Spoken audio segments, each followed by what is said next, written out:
to Real Leadership, the podcast that cuts through the noise to focus on leaders who make, move, and process things in the real economy. Together, we'll discover the strategies and hard-earned lessons from pragmatic, gutsy leaders who operate in a world that is more steak than it is sizzle. Right here, we dive into their stories, challenges, and triumphs to go beneath the surface to the very heart of leadership in the real economy. I'm your host, Jim Weaver, Chief Operating Officer of the Ōnin Group, where we believe that real leadership does indeed matter. Let's go. Understanding your labor market is crucial for successful recruitment. Ōnin Staffing's Recruitment Strategy Guide provides insights specific to your geographic location and the positions you're hiring for.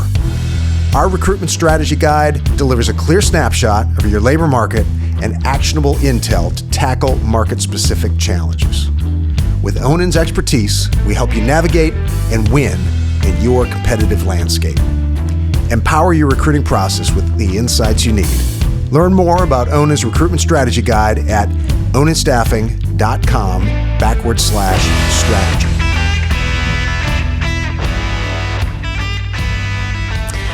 All right. In this episode, we're excited to introduce Rocky Fiore from Prairie Capital Advisors. Rocky joined Prairie in 2000, where he is the managing director and chief operating officer overseeing project teams, business development, and overall firm strategy. With an MBA from DePaul University, Rocky has extensive experience in M&A and financial advisory roles, including with ABN AMRO and Morgan Stanley. Today, Rocky sought after for his expertise in employee stock ownership plans, ESOPs. You know, when we launched Real Leadership, our mission was to shine a spotlight on trailblazers in the light industrial manufacturing and logistics sectors. At first glance, Rocky Fiore might appear to diverge from this path. However, his work closely intersects with these industries by providing potentially transformational support and guidance. This is something we've experienced firsthand at Ōnin. Rocky's expertise was instrumental in Ōnin's recent shift to becoming an employee-owned company. So, welcome, Rocky. Thanks, Jim. Pleasure to be here with you today and to all the listeners as well. Thank you. Yeah, we're happy to have you. You know, this ESOP transition for us has been really exciting, and you guys did such a great job shepherding us through that. And I thought our listeners might be interested to hear about ESOPs, both from a member of an ESOP and then potential business owners thinking about this as a transformational way to foster employee ownership mindset and a really creative way to transition ownership to the very people that built the company. So why don't we start with this, Rocky? What is an ESOP? Yeah, great. Good question. And we hear a lot of different things about ESOPs, you know, employee stock option programs and things like that. But really, employee stock ownership plan, it's a qualified retirement plan. It's an ownership transition vehicle. Has a lot of different tax efficiencies that are available not only to the company, but also the selling shareholders. And really, where do ESOPs come into play, right? When is somebody even thinking about an ESOP? Where do they apply? And I think you could think about an ESOP as an alternative to any type of other ownership transition, like a sale of the business to a third party. You know, we're all familiar with, somebody who may choose to sell to a competitor, some type of strategic buyers.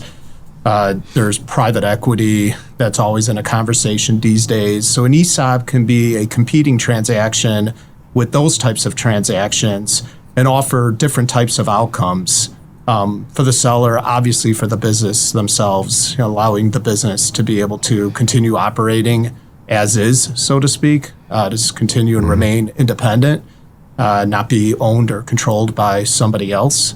And being able to reward its employees. At the end of the day, an ESOP's a retirement plan, and it's there to provide a benefit for the employees, while at the same time, it can provide liquidity in a sale for the owners of the business. So that's, those are attractive features. Yeah.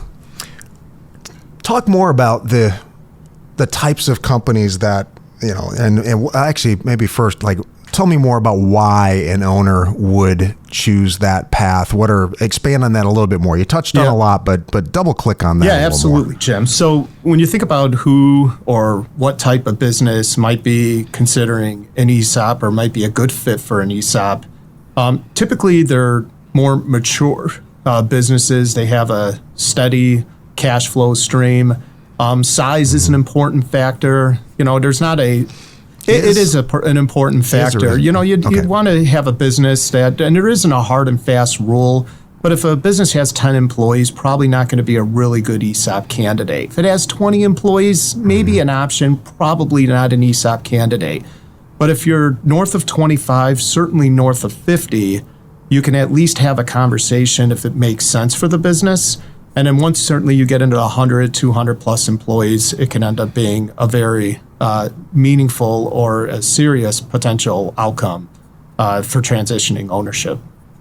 Yeah, and then just as far as types of businesses, really all industries are represented in the ESOP space. You mentioned manufacturing, logistics, distribution, construction, business service type industries, and the list really goes on and on.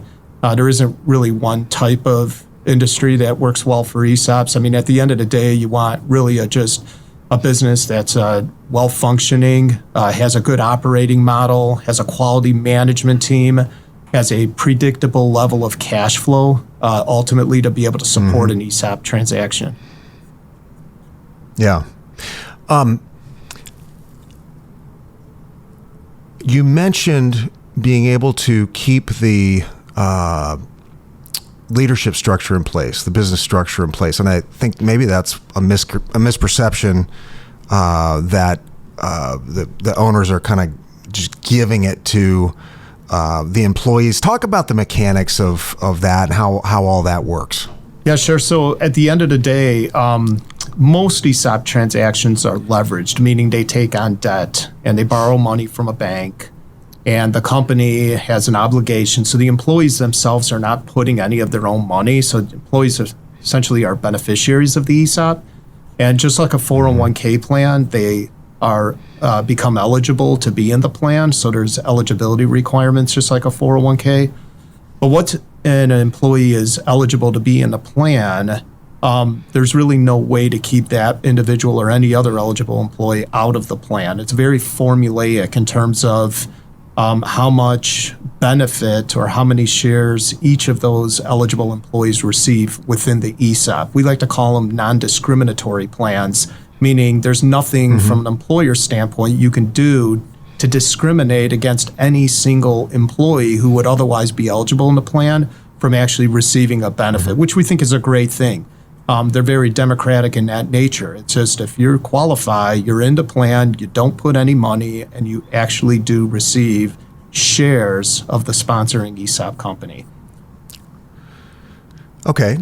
How does the business owner get money out? How is that if they're not buying the shares, then how does the business owner actually get money? So that's where the loan from the bank typically comes in.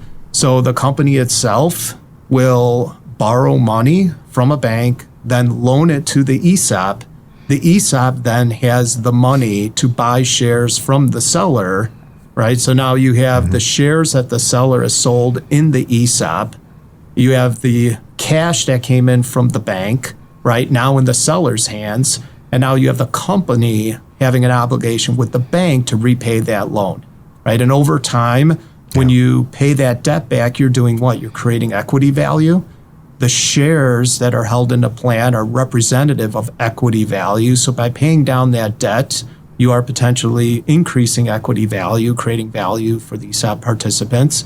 So if you have a business that's growing and you're paying down debt, you can get some pretty attractive share price increases over time and deliver an extraordinary benefit. By the way, statistically, ESOPs deliver 2 to 3 times more retirement benefit than their non-ESOP counterpart, like a typical 401k plan. Yeah. So, and these are, this has been researched and studied by whether it's the National Center for Employee Ownership, the ESOP Association. There are certain universities that have conducted independent research studies. there's a lot of evidence and data to show that ESOPs deliver a significant amount more retirement benefit than non-ESOP companies. Yeah, I looked at, you've given us modeling to look at, and it's pretty impressive what just a regular employee here with a steady progression in their career and the business having a modest growth rate, what it means in 10, 15, 20 years. It's so exciting just thinking about that for and people. it's not I wish we had it when I started 23 years ago. But it's never too late to get started, right? It's something now's better than nothing at all. That's right. And, it's not a get-rich-quick program. It's meant to provide a meaningful benefit for those that remain loyal and, spend many years at a company, making contributions and being rewarded for those contributions by participating in equity ownership. So it's an incredible thing. And you think about it from a societal standpoint and the incredible wealth gap there is, and it continues to be. It's, in fact, even more exacerbated now than it ever has been with some of the wealth creation that has occurred over the last number of years and even in the baby boomer population and, those that have not been able to become homeowners. And now you're looking at the cost of entry into owning homes and the price of getting a mortgage and things like that. So it's making it even more difficult for people to create wealth, at least younger generation. And so the ESOPs help to at least solve some of that problem. It's not the answer for everything, but I think it's definitely part of the conversation, and it's doing good work. And I actually think it has a lot of legs and momentum, and will continue to help that situation out. Yeah. What have you seen in terms of the psychological impact on the team over the long term or even the short term? What have you noticed with the companies you've worked with? What's been that kind of impact? Yeah, it's a bit of a mixed bag, and I think there's sometimes the impression that if a business owner sells to an ESOP, they put this plan in place, and the employees don't have to put any money into it. And if they just stay with the company, they're going to achieve all this potential value down the road. And it's like, hey, what could be better than that? How can you possibly deliver more? They don't have to put $1 of their own money in, but potentially can make tens of thousands or hundreds of thousands, and even in some cases more than that over time. Yeah. And so why wouldn't they all just be thrilled and coming in and kumbaya? And the truth of the matter is ESOPs are unique. They're not all that well known. Most employees that become a participant in an ESOP plan are seeing it, potentially even hearing about it for the very first time. So they have no experience, they have no reference point. They may come in with a certain degree of skepticism. They may feel like there's going to be a bait and switch along the way. Like, hey, this sounds too good to be true, or equity ownership, I don't have any ownership in anything else other than maybe my home or my automobile. This sounds very complex to be an owner of a business. So they don't know what it means. They feel overwhelmed by it. So I would just say, for those that have gone down the ESOP path or are planning on venturing it, or even in yourself, Jim, your situation at Ōnin, just be respectful of the fact that everybody's coming from a different place. Some people may take more time to kind of get on board with the concepts, to learn about it, to become truly invested in it, and to begin to behave like an owner, or you'd expect an owner to behave. And I can tell you, there's always going to be naysayers. There's always going to be those folks that are going to challenge it. Perhaps they may even be somewhat toxic about it. And but eventually, if you can get those folks to come around, they will in turn become your biggest advocates over time. So your biggest skeptics up front will become your great advocates. So just give it some time, take some time to get there. And hopefully the business is doing the work, right? You've got the internal committees and groups and individuals at every level of the organization that are there learning about it, talking about it, and sharing that knowledge and information, and working from within to make sure people have a place they can go to get information. That's a big part of it. Recruiting top talent is tough, Ōnin Staffing focuses on people, offering exceptional benefits to attract and retain dedicated workers. Partner with us for flexible, data-driven solutions. Visit ōninstaffing.com to learn more. So what is your role, I guess, Prairie, and then your role in all this? I know what it is, but for our listeners, what's your role in setting up ESOPs, getting them rolling, consulting? Yeah, sure. Those? So, Prairie's been in business for over 27 years. We work in this realm of ownership transition advisory, and we do typical M&A sales, right? Private equity and strategic sales. But then we also do ESOPs, which I think is unique for our business in that from a transactional standpoint, we're very agnostic. We don't necessarily care which path you choose to go, other than what's important to us is that you have your options. You understand your options, and the analysis has been done, the work's been done so that you can make a decision with a clear conscience and say, hey, this makes the most sense for me, my family, my business, and then we're able to support that. From a procedural standpoint, typically evaluating an ESOP is a couple month process. It's sharing a lot of information about the business, certainly financial statements, some other organizational information. But we create a valuation for the business. That's a starting point. What's the value of the company worth? And then we begin to run what we call feasibility models. And that's determining what type of transaction works for the business. Is it a minority transaction where it's 30% of the company will be sold to an ESOP, or 10 or 20%, but potentially 50%, potentially 100%. So any one of those scenarios could potentially be an opportunity. So our job is really to vet out what the alternatives may be and what's available to the business owner. And once you can get that full picture, then you can start to refine it. And then they can begin to select within that which makes the most sense. And again, it could be M&A route, but it could be ESOP route. If it's ESOP route, then we're probably adding another 4 months onto that timeline. So if you're a couple months doing the analysis and feasibility work, you're probably another 4 months in addition to that, working with the banks, working with trustees, who are representing the employees, by the way. So it's really an arm's length type transaction. Yeah. It's not something one is going to do on their own. That's for sure. You need somebody to quarterback it. It's with the right partner, it's totally feasible, and it's been an interesting process, but there are a lot of moving parts. That's for sure. There are a lot of moving parts. And, I like the word quarterback. We use that word, frequently in just describing our role because there's a lot of players on the field. And our job is to lead the transaction and move it down the football field and, hopefully get it across the goal line if that's ultimately the objective for the business owner. And that's, our job is just to, we like saying, we're herding cats. We're getting everybody, kind of in the position they're supposed to be, providing support wherever is needed, helping to, make sure everybody's on task and doing what they're supposed to do, because there are a lot of things that have to happen in order to get a transaction completed.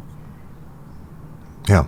We've touched on a couple of these, but what are some common misperceptions that business owners have about how an ESOP works or what an ESOP is? What do you I think some of the things is, the trustee is going to run the business. That's probably one of the biggest things. They feel like if they lose control, this idea of I own more than 50%, so I control the entity.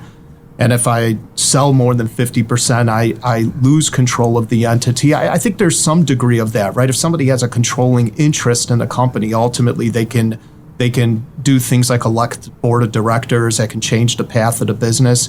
But I think from a practical standpoint, an ESOP trustee entering into a transaction, whether it's a minority or a majority ownership of the business, is investing in that business based on the success it has had and the outlook for the business that the management team, the leadership team has laid out for them, right? So the ESOP trustee is going to come in on behalf of employees and learn the business. They're going to say, help me understand why you guys do what you do. Why are you relevant? Why do you compete at the level that you do? And how will you continue to maintain this? The last thing the ESOP trustee would want to do is come in and begin to upend the leadership team and the strategy of the business. Now, of course, there are some safeguards that are in place, right? So if there were bad things happening at the board level or at the management level, the trustee may poke their head and say, hey, what's going on here? But in a general sense, as long as a business is continuing to execute on its strategy, the trustee is there. They're there for eyes and ears for the employees. They're going to stay in touch once or twice a year. They'll get updated financial information. They'll go through the annual valuation process, which is an important part. The business is going to be valued once per year, every year after you become an ESOP, because the employees are going to want to get an account statement. There's a federal mandate that says those employees must receive an account statement that says this is the value of their ESOP account, right? So we're going to update the value of those shares once per year. But that's a big thing, is just control. The other thing is, I think, in employees, the concern that the employees own the company, and therefore they're going to come in and basically tell the management team or the leadership team how the business should be run. This person shouldn't be in that chair, this person. So there's always going to be corporate governance, leadership, management, right, and on, just the way any good business would operate. And that doesn't change when you go down the path of an ESOP. Yeah. Okay. When do these programs, a company that goes through with an ESOP, if they're going to fail or not work out well, what's the setup for an ESOP kind of flopping in your experience? Yeah, so we like to say that if you have a bad company and you put an ESOP in, you have a bad company with an ESOP. So the ESOP is not an operational vehicle. It doesn't solve your strategic challenges. In the most ideal circumstance, an ESOP may make the employee group more productive. It may help the employees be more engaged in the business. That may result in less turnover, right? All of those things could be a net positive to the ESOP and to the company. But at the end of the day, it doesn't help the business run well. And so if the business is struggling from a strategic or an execution standpoint, or it's losing its competitive advantage, if the ESOP transaction just occurred and there's debt on the balance sheet, there could be, challenges. That could be something that, becomes an issue with the bank. It could be restructuring debt at that point. Thankfully, we've seen very, very few circumstances of, a company becoming insolvent or having to go down the path of bankruptcy or just winding down operations. But a lot of times, again, it's not the ESOP's fault. It's more of just the business was not able to stay ahead of its competition. And, as you say, if you're not growing, you're dying. And so, it's really incumbent upon the management team, the leadership team to execute on the business strategy and make sure they're doing the things that are necessary to continue to remain relevant as a business. Yeah. Why do your customers pick Prairie, pick you over the competitors? Why do you think they go with you? There's a lot of things there. I think, we have an incredible history. We have an incredible client base that we can look back to and draw our experiences from. I think we really take the time to be patient and understanding up front. We're not really in a business looking, although we're in a transaction advisory business, we never behave like we're just trying to get somebody to do a transaction. We really take the time to understand what the motivations are, what's driving them to make a decision, really laying out the options, and always being patient and thinking about the client first and any of the advice and decision making that, we're kind of involved in helping them get to a point where, hey, I need to do this, that, or the other thing. So I think our patience is a big part of it. Our team environment, we have a typically 3-4 people on any engagement team. We always encourage the client to get to know everybody on their team. Many of our clients are going to conferences that we attend. We are sending many of our professionals. We encourage our clients and even our professionals to get out and visit with our clients. So we really try and institutionalize the relationship. We try and make it more about our business as a whole and our philosophy than it is about just any one person and their ideas. Obviously, we're a people business. That's important. It's critical. We have to have smart people. We have to have highly engaged people that are developing those relationships. But institutionally, we try to provide a lot of additional value. And we do things like webinars. You may have seen some of the webinars that we host almost on a monthly basis, and they're free for any of our clients or prospects or business partners to join.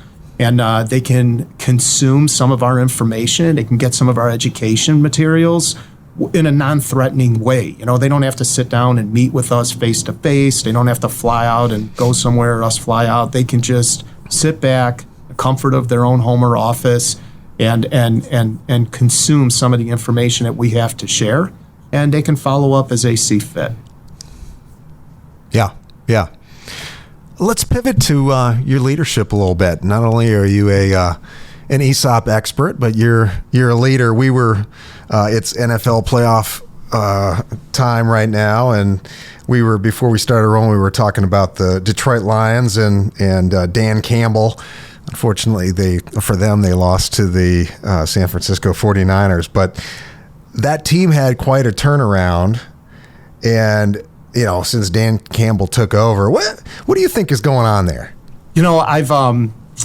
I've just been so fascinated with what's happened in Detroit, and I've been so impressed with what Dan has been able to do and accomplish in the time he's been there. He came in as head coach in, I believe it was the beginning of 2021. Like, they hired him in January of 2021. And Detroit was always kind of the bottom feeder in their division. And with the Green Bay Packers, the Minnesota Vikings, and it was, and I'm a Chicago Bear fan, unfortunately, but it was between Chicago and Detroit. It seemed like we were always kind of sitting at the bottom of the division, and they were never really taken too seriously. And in 2020, I believe they came off of a 5-11 season, and Dan had come in January of 2021, and the first season he took over, they were 3-13-1. So they actually took a step back, and that was in 2021. In 2022, they started the season 1-6. So, and he was on a hot seat. There was a lot of chatter about Dan Campbell he was on a hot seat, and he was going to lose his job as head coach. And something clicked. I don't know exactly what it was, but the team ended up winning 8 of their last 10 games. Their season finale was against the Green Bay Packers in Green Bay. They won that game, and they knocked the Packers out of the playoff in doing so. Yeah. And they had a winning season, finishing 9-8. Okay, and now they come back this year, and they kind of, like, the rest is history, right? They have this incredible season. I don't know what they finished, 13-5 or 12-5, I think, was their final record. And then they win, I think so, against the Rams in the wild card round 1 of the playoffs. And then the second round, they played, I believe, Tampa Bay, and they beat them. And anybody that watched the game on Sunday night against San Francisco, they probably should have won that game. It was a comedy of unlikely occurrences that had happened in the second half. Some might criticize Dan for some of the play calling. There's a lot of comments about, hey, should have taken the points, should have taken field goals or whatever, given the circumstance. And in hindsight, and he's admitted to this, hey, I'm going to be criticized for that, and that's part of the gig. But the truth of the matter is, and what I appreciate about him and that whole leadership style, is he remained authentic. He remained true to form. He's been a risk taker. He had taken more fourth down chances going for it on fourth down than any other team this entire year. So given that they were playing for a chance to get to the Super Bowl, and it would have been the only time in Detroit's entire history as an organization of ever going to the Super Bowl. So with everything on the line, he did exactly what he'd always done, and he was willing to take the risk. So I think from a leadership standpoint, that consistency, that reliability, that predictability from his team standpoint is saying, hey, this is the same guy we've gotten to know. When the pressure was on, he didn't crumble. He didn't start making different types of decisions based on what's always made us successful. Now, he could have, had that gone a different way, had made one of those first downs, or had some of the other funny plays not played out the way they did, this conversation would be entirely different, or at least people's view of Dan and how he was coaching during that game might be totally different. But, if you go back from the very beginning, when Dan interviewed for the job, the first words he said in the interview were, "I want this job." Those were the first words that came out, and he did it over Zoom in his first meeting. And so it left a very big impression on the organization because he had a history there. He played in the town. He was a tight end there. He knew the organization. He knew the ownership. He knew the fan base. And so when he went into that interview, he said, "This is the job for me.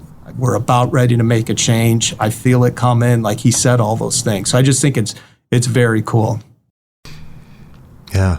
So how do you think about when it's time to pivot? You know, in retrospect, Dan, it's funny. We have a guy from Detroit, one of our VPs here. I met with him first thing Monday morning. You know, we had to start with the football conversation. He was like, he should have kicked the field goals. When do you think about, I'm with you on sticking to your guns and staying true, and when is the right time to pivot, do you think? How do you think about that? So, I've thought a lot about that game and kind of like what I would have done in that situation. And I would just say the only thing I might have thought differently about is just that whole idea of situational awareness, right? So, sure, he had taken more fourth down tries than anybody else in the league going into that situation. But were they all at the same level? Were they in a fourth quarter? Were they with a chance to tie the game? Were they at a point where they had a makeable field goal, right? So there are circumstances there where he said, is this, you might have stopped or paused and said, is this a risk too big to be taking given the situation and given the opportunity we have, right? What's the opportunity cost now, right? We're missing a chance to potentially tie this game, put our defense on the field, which in the first half, they looked outstanding. So, but that's in business too, right? You make decisions every day. Things come at you from all different directions, and a decision you may make in one type of situation may be different in another. And again, it's just being aware of what the environment and what's at stake. Facing sudden growth or limited by traditional financing? Momentum Capital Funding empowers businesses with real-time cash flow through AR factoring. Get the funding you need and fuel your success. Visit MomentumCapitalFunding.com to learn more. You've been at it for a while, like me, business-wise, leadership-wise. So how has your approach to leadership changed over the years? How are you different than you were 15, 20 years ago in terms of your approach? Well, I would say 15, 20 years ago, first of all, Prairie was a lot smaller of a place than we are now. We have 7, 8 offices. We have so many incredible professionals that contribute in so many different ways. We have different service lines and businesses. So, 15, 20 years ago, we were a lot smaller. I was a lot more hands-on in a lot of things that I was doing. And I think in today's world, I'm relying so much more on the team. I'm providing so much support for them. I'm really looking at them and trying to figure out, hey, you've got such incredibly talented individuals. How do you allow them an opportunity to do the best work that they can do? How do you allow them to contribute in the greatest way that they're able to and to reach the potential goals that they have, right? So a lot of the time is really spent trying to understand the individuals, helping them conquer the battles and the challenges that they're facing. So it's just more, the perspective is different. It's just it's less about me and what I'm doing and more about them and what they're doing and what I can do to be able to support that. Yeah. How has the interest rate environment affected M&A, ESOPs? What do you see over the next few years? Because you've been around long enough to have been in a higher interest rate environment, and then we've had, 15 years of really cheap money, at least, right? And now we're back to we have to think about debt.